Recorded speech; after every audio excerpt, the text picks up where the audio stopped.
I'm going to make a quick video about color matching. It's a very simple method that I watched on a YouTube video probably 4 or 5 years ago, and I can get this down in a tutorial in about 2 minutes, so we'll get right into it. Okay.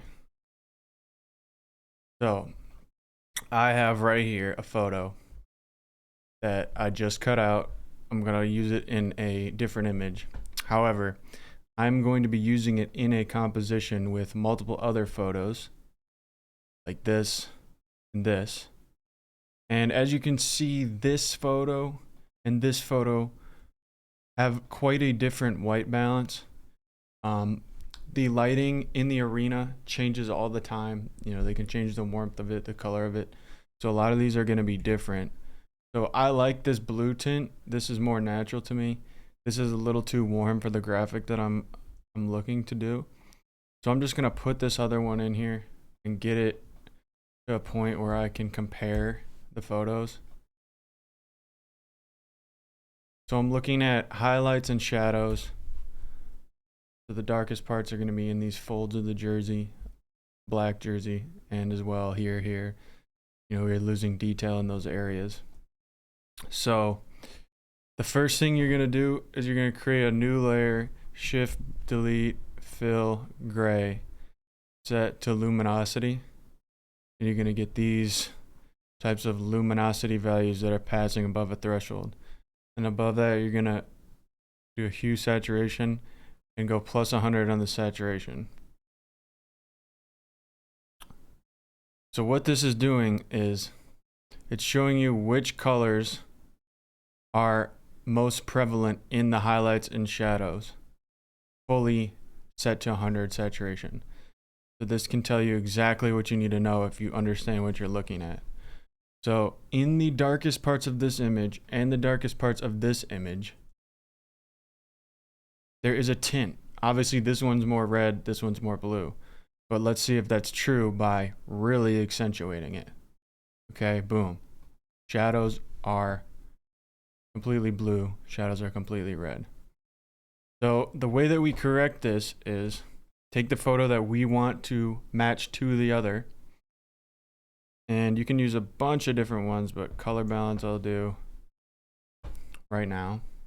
And essentially what I just said, what we know we need to do, we're going to try to get the shadows to match. So let's get red out of there by doing this.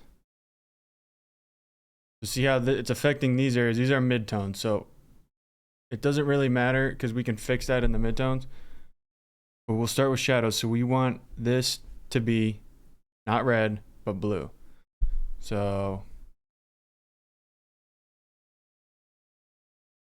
I'm gonna go there, and then this is really gonna do it with the blue. We're gonna add blue. And the whole jersey's blue on the other guy, right? So we need the whole jersey to be blue here. So the shadows have been matched. Now, what is the highlight? So you can already see. What is the highlight? The highlight is the shoulders, the number, socks. So let's look at that. Number's red. It's blue here. Shoulders are red. Same thing, basically. You're going to have to do that in shadows and highlights. So shadows, highlights. Yeah, the number's a little bit cyan too. You can see that. I mean, that almost gets it there, but then that adds green, so you got to take yellow out. And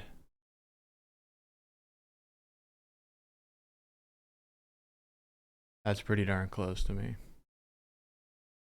So, moment of truth. Check it out. Pretty much the same. And full disclosure, I'm colorblind. So I'm not very good at this. So this is why I take mathematical proof that I know things are correct. This makes it very easy to tell. That way I'm not allowing myself any room for error. Because if I just did this color balance without this, I would have been all over the place because I can't see red and green as good as normal people. So I use this as a tool to make sure it's the same. And there it is. That much difference just off of color balance. And then when we cut this out and put it in the collage with the other guy, it looks much more similar. There's a little bit more contrast on him, but that can be fixed once we place it into the other. All right, thank you.